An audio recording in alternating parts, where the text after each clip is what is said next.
Hi, I'm Sarah with Primed for Health Whole Health Coaching, and in this video I'm going to talk a little bit about imagination. So imagination we typically associate with little kids, right? We think of them playing pretend and playing with each other. It's actually pretty fun to watch little kids using their imagination and playing. But as we grow up, as we become adults, we are told to get our head out of the clouds. Reality kind of sets in. We have more responsibility. And so it seems like adults use their imagination less. I don't think that's the case. I think as adults, we're constantly imagining. Sometimes these scenarios might be as happy as when we were little. There can be, negative imaginings. But even positive imaginings, we're still always imagining. But as grown-ups, we just act on our imagination a lot less.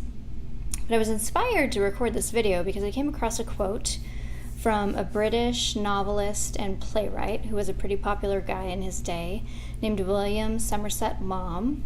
And the quote goes like this: "Imagination grows by exercise, and contrary to common belief, is more powerful in the mature than in the young." So what did he mean by this? Well, I'm going to give you a quick example of something in the young. It's a story that my friend Kelly told me about her daughter Daphne. Daphne's 4, and she's taking swimming lessons right now. And when she achieves certain goals in swimming, she gets tokens. And after a while, she can turn her tokens in for a prize. And so she saved up her tokens, and she turned them in for 3 plastic fish. And when she got them home, she asked her mom to put them in a bowl and fill it with water, and she put the fish in there. And then Kelly caught Daphne one day walking by the bowl, kind of dejected, saying, "Oh, they're not real yet." So Kelly got her a fish, of course. Well, this was Daphne using her imagination, thinking about those fish becoming real. And Kelly saw the desire that her daughter had to make that thing real, and so she helped her out, and she got her real fish.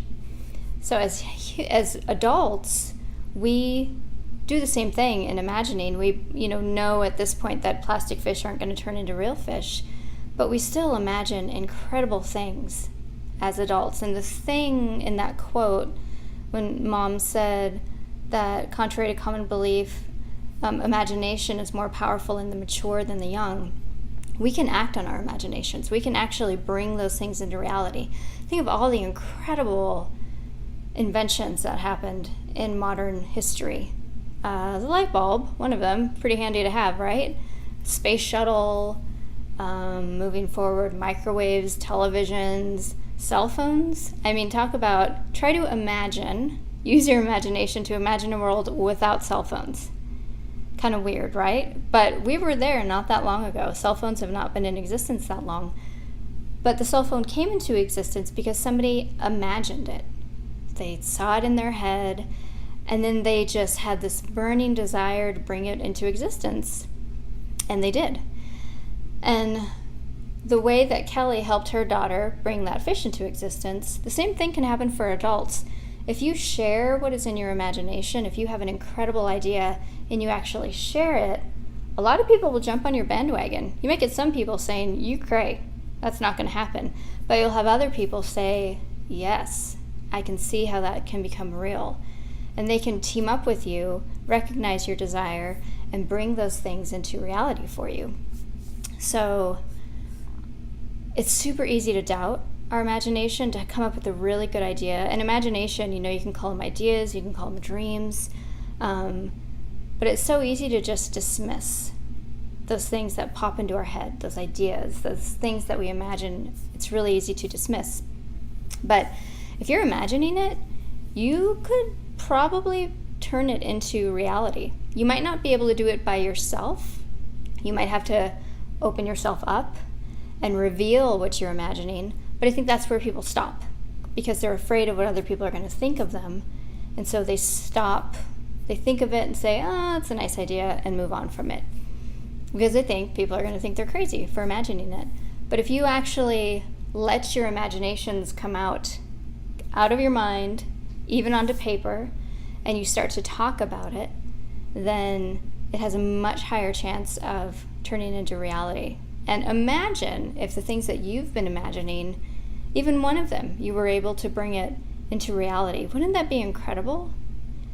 That would be just like an incredible piece of your life's work to make it reality. So I'm going to leave you with a final thought about imagination. And that is that your imagination is where a better version of you comes from. Again, your imagination is where a better version of you comes from. So if you're imagining yourself as something different and better, bring it into reality. Create a burning desire. Tell people about it. Write it down. Get it out of your head and out into the universe. For more information on whole health coaching and how it can help you, visit primedforhealth.com.